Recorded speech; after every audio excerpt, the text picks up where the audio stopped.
तो चलिए आज के विषय की गहराई में उतरते हैं। कल्पना कीजिए, तारीख है 3 जनवरी 2026। वेनेजुएला की राजधानी कराकस में सुबह सुबह आसमान अमेरिकी लड़ाकू विमानों की गड़गड़ाहट से गूंज उठता है। अमेरिकी सशस्त्र बल एक ऑपरेशन शुरू करते हैं, पर इसे हमला या युद्ध का नाम नहीं दिया जाता।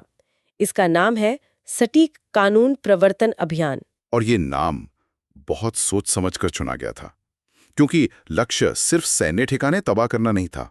असल में ये एक तरह का सर्जिकल स्ट्राइक था, और इसका निशाना थे राष्ट्रपति निकोलस मादुरो और उनकी पत्नी सीलिया फ्लोरेस, जिन्हें अमेरिका पकड़ना चाहता था। और इसी एक घटना ने न्यूयॉर्क में संयुक्त राष्ट्र के मुख्यालय में कह सकते हैं एक भूचाल ला दिया। और यहीं से हमारी आज की पड़ताल शुरू होती है। हमारे पास जो स्रोत हैं वे इसी संकट की परतें खोलते हैं और दिखाते हैं कि कैसे इस घटना ने संयुक्त राष्ट्र की सबसे बुनियादी कमजोरियों को दुनिया के सामने लाकर खड़ा कर दिया। ये असल में दो अलग अलग दुनियाओं का टकराव है। एक तरफ अमेरिका है, जो इसे अपने घरेलू कानून को मतलब लागू करने जैसा बता रहा है, और दूसरी तरफ है अंतर्राष्ट्रीय कानून और संप्रभुता का वो सिद्धांत जिस पर पिछले 70-80 सालों से दुनिया की व्यवस्था टिकी हुई है। तो आज हम इसी टकराव को समझेंगे।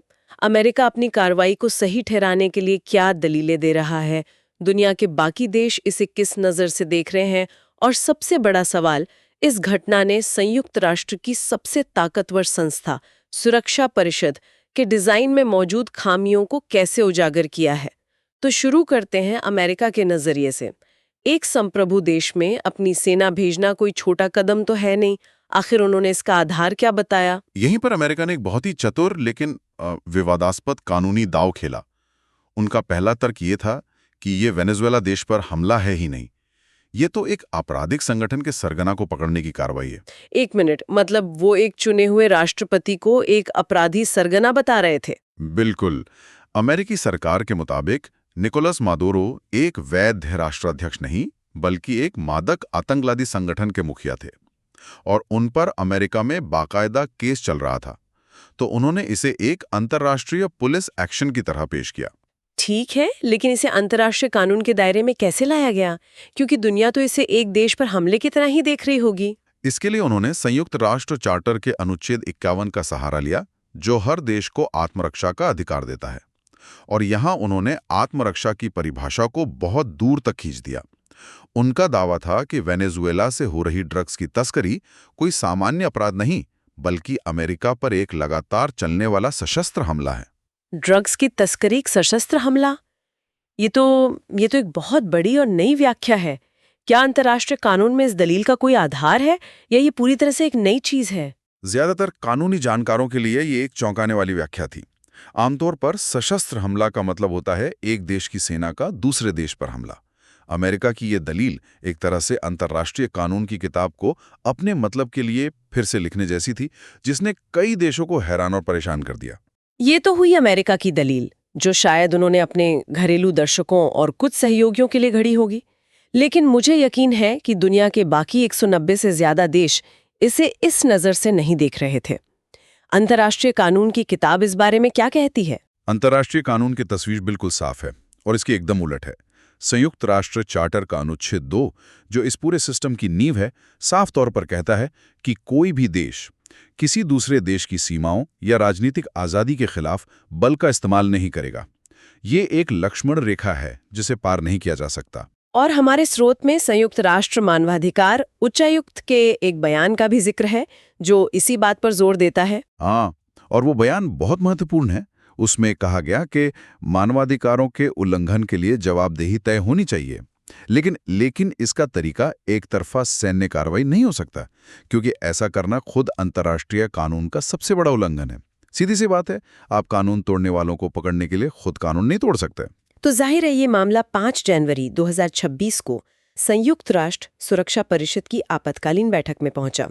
अब वहां क्या हुआ, ये समझने से पहले आइए जल्दी से ये समझ लें कि ये सुरक्षा परिषद आखिर है क्या और ये काम कैसे करती है। सुरक्षा परिषद को आप दुनिया की इमरजेंसी रूम या सबसे शक्तिशाली पंचायत समझ सकते हैं। इसकी मुख्य जिम्मेदारी है दुनिया में शांति और सुरक्षा बनाए रखना, और इसके पास बहुत ताकत है। ये विवादों की जांच कर सकती है, देशों पर प्रतिबंध लगा सकती है और यहाँ तक कि हमलावर देश के खिलाफ सैन्य कार्रवाई की इजाजत भी दे सकती है। और इसमें कौन-कौन शामिल है? इसमें कुल 15 सदस्य हैं। 5 स्थायी हैं, जिन्हें P5 या परमानेंट 5 कहा जाता है। चीन, फ्रांस, रूस, ब्रिटेन और अमेरिका।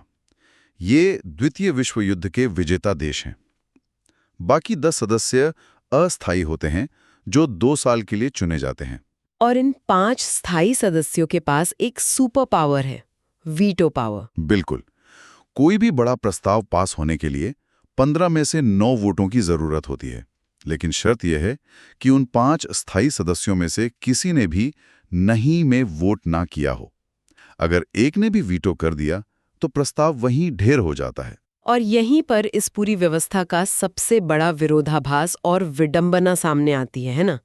जब इन 5 शक्तिशाली देशों में से कोई एक खुद ही किसी संघर्ष में शामिल हो, तो परिषद का क्या होता है? अमेरिका के खिलाफ निंदा प्रस्ताव लाया गया था, जिसे अमेरिका, ब्रिटेन और फ्रांस ने मिलकर वीटो कर दिया था। वेनेजुएला के मामले में भी इतिहास खुद को दोहरा रहा था। तो अगर सुरक्षा परिषद, जो कि मुख्य संस्था है, इस तरह से जाम हो जाए, तो क्या संयुक्त राष्ट्र के पास कोई और रास्ता बचता है या फिर पूरी व्यवस्था ठप हो जाती है? एक रास्ता है जो कम शक्तिशाली लेकिन सांकेतिक रूप से बहुत महत्वपूर्ण है। मामला संयुक्त राष्ट्र महासभा में जाता है, जहां हर देश का एक वोट होता है, चाहे वो अमेरिका हो या तुवालू। शांति के लिए एकजुटता नाम का एक पुराना नियम है, जिसके तहत अगर सुरक्षा परिषद अपनी जिम्मेदारी निभाने में नाकाम रहती है तो महासभा उस मुद्दे पर बहस कर सकती है। लेकिन महासभा के प्रस्ताव तो कानूनी तौर पर बाध्यकारी नहीं होते, तो फिर उनका क्या मतलब है? आप सही कह रही हैं, वे कानूनी रूप से बाध्यकारी नहीं हैं, लेकिन उनके असर को कम नहीं आंकना चाहिए। जब महासभा में कोई प्रस्ताव भारी बहुमत से पास होता है तो वो दुनिया की राय का एक शक्तिशाली प्रतीक बन जाता है। ये एक नैतिक और राजनीतिक दबाव बनाता है। और वेनेजुएला के मामले में ये ग्लोबल साउथ के उन तमाम देशों के लिए अपनी संप्रभुता का सवाल बन गया, जो कभी न कभी बाहरी हस्तक्षेप का शिकार हुए हैं। ये एक संदेश था कि आज वेनेजुएला तो कल हम भी हो सकते हैं। जब न्यूयॉर्क में ये सारी कानूनी और राजनीतिक बहसें चल रही थीं, तब जमीन पर वेनेजुएला में क्या हो रहा था? क्योंकि इन ऊंचे स्तर की बातों का सीधा असर तो आम लोगों की जिंदगी पर पड़ता है। बिल्कुल, और असर विनाशकारी था। स्रोत में संयुक्त राष्ट्र की एक रिपोर्ट का जिक्र है, जिसके मुताबिक 8 मिलियन लोग, यानी देश की लगभग 1/4 आबादी, मानवीय सहायता पर निर्भर थी। हर 4 में से 1 इंसान को मदद की जरूरत थी। तो क्या इसका मतलब ये है कि सुरक्षा परिषद में एक देश का वीटो सीधे सीधे लाखों लोगों तक खाना और दवाई पहुंचने के रास्ते में खड़ा हो सकता है? सीधे सीधे अमेरिका ने स्थिति को सैन्य कब्जा मानने से इनकार कर दिया, क्योंकि अगर वो ऐसा मानते तो अंतर्राष्ट्रीय कानून के तहत उनकी कुछ जिम्मेदारियां बनती। इस कानूनी दांवपेंच का नतीजा ये हुआ कि संयुक्त राष्ट्र की सहायता एजेंसियों को मदद पहुंचाने के लिए भी अमेरिकी सेना से इजाजत लेनी पड़ रही थी। तो आप समझ सकती हैं कि जो राजनीतिक गतिरोध न्यूयॉर्क में दिख रहा था, वो कराकस की सड़कों पर भूख और बीमारी बनकर सामने आ रहा था। इस पूरे संकट ने वीटो पावर पर सुधार की उस पुरानी बहस को फिर से जिंदा कर दिया है, जो दशकों से ठंडे बस्ते में पड़ी थी। तो क्या इसे सुधारने की कोई कोशिश नहीं हुई? क्या सभी देश बस हाथ पर हाथ धरे बैठे हैं? नहीं, कोशिशें तो बहुत हुई हैं, लेकिन वे दीवारों से टकरा कर रह जाती हैं। एक दिलचस्प कदम 2022 में उठाया गया, जिसे वीटो पहल कहते हैं। इसके तहत अब जब भी कोई P5 देश वीटो का इस्तेमाल करता है तो उसे पूरी महासभा के सामने आकर अपनी सफाई देनी पड़ती है। यानी उन्हें एक तरह की पब्लिक शेमिंग का सामना करना पड़ता है। क्या इससे कोई फर्क पड़ा है? कागज पर तो ये जवाबदेही बढ़ाता है। स्रोत बताता है कि 2022 के बाद से ऐसा कई बार हुआ है। इससे वीटो करने वाले देश पर थोड़ा दबाव तो जरूर बढ़ा है, लेकिन सच कहूं तो जमीनी हकीकत नहीं बदली है। वीटो का इस्तेमाल रुका नहीं है। यह एक सुधार है, समाधान नहीं। और क्या कोई दूसरे प्रस्ताव भी हैं? हाँ, कई हैं। एक है फ्रांस और मेक्सिको का प्रस्ताव, जिसे 100 से ज्यादा देशों का समर्थन है। ये कहता है कि जब नरसंहार या मानवता के खिलाफ अपराध जैसे गंभीर मामले हों तो P5 देशों को स्वेच्छा से अपने वीटो का इस्तेमाल नहीं करना चाहिए। कुछ लोग तो वीटो को पूरी तरह खत्म करने की भी वकालत करते हैं। अगर इतने सारे देश बदलाव चाहते हैं तो फिर ये सुधार लागू क्यों नहीं हो पाते?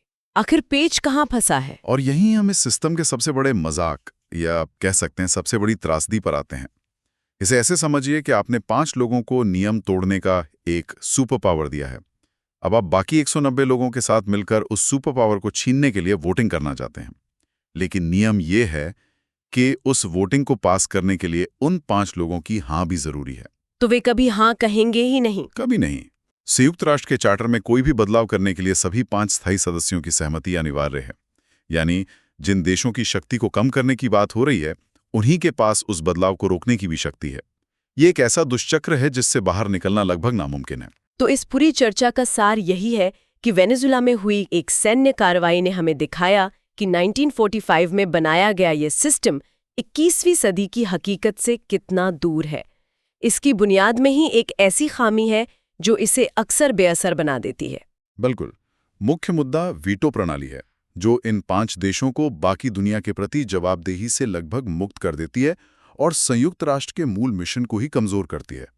जब हम देखते हैं कि बड़े-बड़े संघर्षों को रोकने में ये सिस्टम बार-बार नाकाम होता है, तो सवाल उठता है कि क्या ये व्यवस्था अब अपने उद्देश्य में प्रासंगिक भी रह गई है? स्रोत इसी गंभीर सवाल के साथ खत्म होता है कि वेनेजुएला जैसे संकट क्या संयुक्त राष्ट्र में सुधारों को तेज करेंगे या फिर इसके ताबूत में एक और कील साबित होंगे। और ये हमें बड़े विचार पर सोचने के लिए छोड़ जाता है। अगर दुनिया में शांति बनाए रखने के लिए बनाया गया सबसे बड़ा औजार ही अंदर से टूटा हुआ है और खुद को ठीक करने से इनकार करता है, तो भविष्य में इसकी जगह क्या लेगा? क्या हम एक क्षेत्रीय गठबंधनों का उदय देखेंगे, या फिर हम एक ऐसी दुनिया की तरफ बढ़ रहे हैं जहां कोई नियम नहीं होगा और सिर्फ जिसकी लाठी उसकी भैंस का सिद्धांत चलेगा? एक ऐसी दुनिया कैसी दिखेगी जहां द्वितीय विश्व युद्ध की वास्तविकताओं पर बना सिस्टम आज की चुनौतियों का सामना करने में पूरी तरह नाकाम हो चुका है?